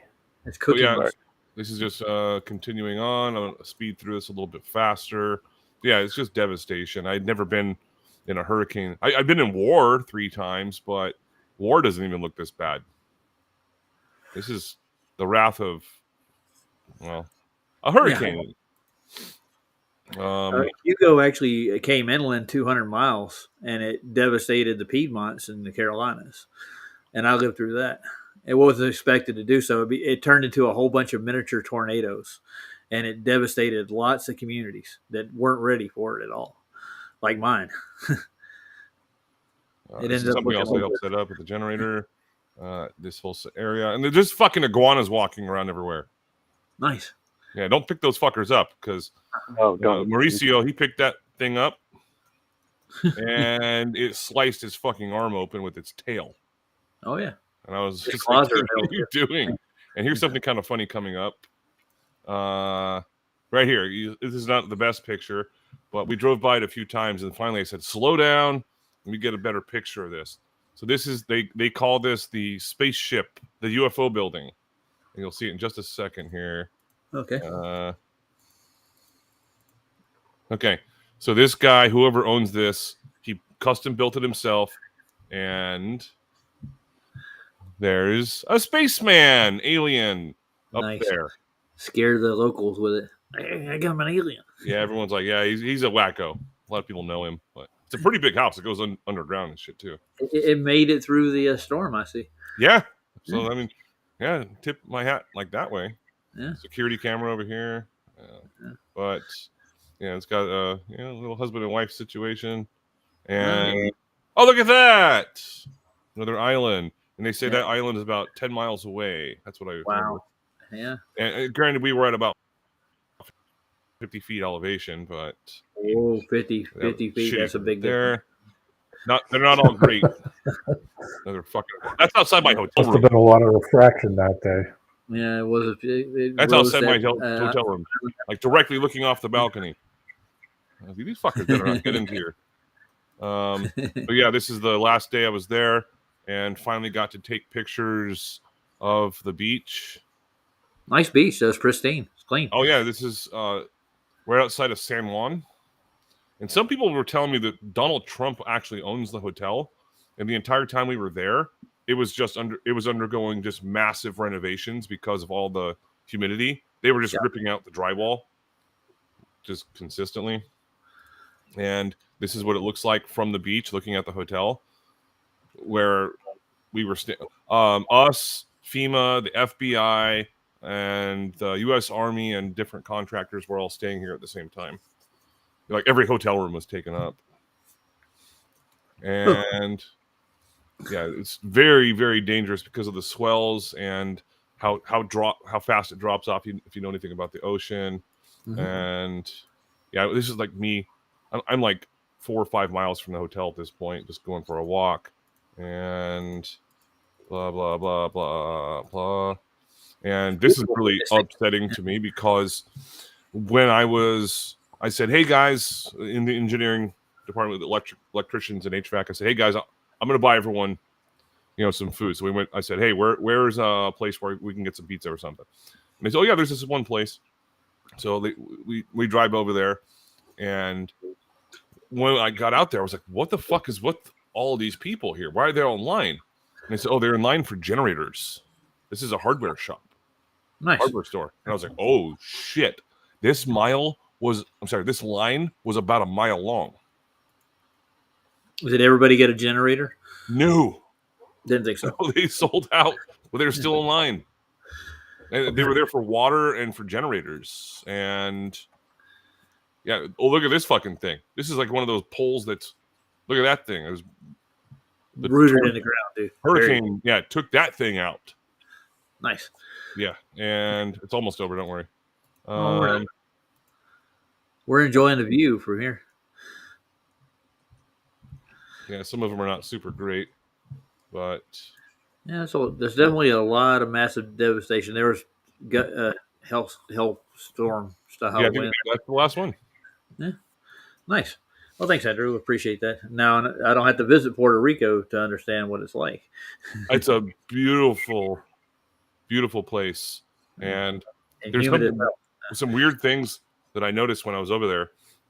Is the species of animals that just run wild and people don't. They're like, "Oh yeah, it's an iguana." Like, it's like right in front of your car. Yeah. What do you have to do? Like, pick it up and move it because it's not going to fucking move. And then like the bird species and also the police over there, they drive with their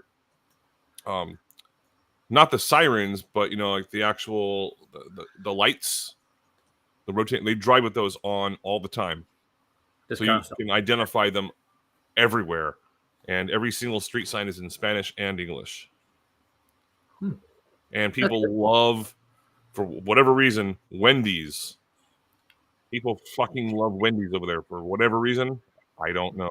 Dave makes a good burger. I'm telling you. That's all it is. It's just Dave. Well, I want to close her down. It's been about 2 hours. I just wanted to go over what they call reciprocating zenith angles. This is what they tout as geo surveying. And just I wanted to show this and just give you guys a look at what it is.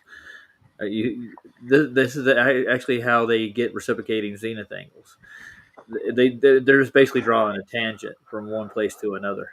They're false horizon, they might say. They don't take it down to level. You see where I'm saying? I see what I can make that big. And that's just going to take me to another one. Let me bring it in bigger. Let's see.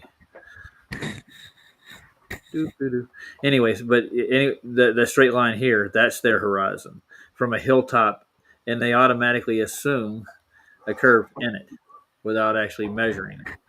That's how they get the reciprocating zenith angles. So this is what the geodetic surveyors do. They go over topographical planes to get zenith angles to places using topography, and it doesn't work. They draw a tangent, basically a tangent line for their horizon.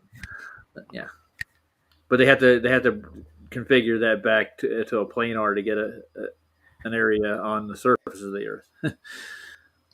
You can't do without a 90. No. Floating in the air. Anyways, anybody got any last things they want to say? No, I think I'm good. Not me. I've been on for a while. Yeah. Hey, Ryan, you? Cookie. He's away from the mic. The wife called him off. I'm good, but thank you very much No for problem. having me And, on, Roger. Anytime. You've been a pleasure so far. Thanks, Andrew, for Cheers, sharing man. your photographs and everything. Oh, I've got And- a lot more than that, but I wanted to share one more thing with everybody right quick. The Russian cigarettes. Oh, yeah. Oh, that sounds even more worse. canals, oh, baby. Yeah, I got to get that up on screen for everybody to That's look some at. fucking Dipped in mongrel cigarettes. fucking gasoline. Dude, they were the strongest thing ever. Anybody I gave that to was like, what the hell is this? I don't know what to do. I got to open it back up. I don't know if I pulled the handle and something fell out of the machine. I don't have a clue how long it had been in there either. I don't have a clue. I was like, what the F are these? Never seen. Oh, somebody's trying to come in. Let's see who that is. Before I share this. That's Derek. Hey, Derek. Long time no see, sir. Well, hello. What's up? How you guys doing? We're doing good. And you're just about to end it. So I thought I would stop in for a quick second. Okay. Good to see you. Yeah, well, thank you. Hope you're all doing well. We are. Okay. Anything you want to share with everybody else while you're here, since you hopped up here? Well, I mean, since I heard you were about to end the stream, so yeah, I wanted to get a quick word in, and and like I was having a conversation with a friend of mine who I haven't really spoken to in 20 years, like just yesterday, and I was able to give him the drop on so much stuff. I think I blew his mind. Oh, nice. Yeah, I've had a few conversations like that in the past week with people, and they're like, they get triggered real fast if they disagree. No, well, in this case, he's not triggered. It just takes time to absorb. So he's in cognis, basically. You're saying? No. Like how should we say? Like he's anti-vax already, right? That's good. But he still thinks COVID is real. Okay. But we can prove that it's not. Yeah.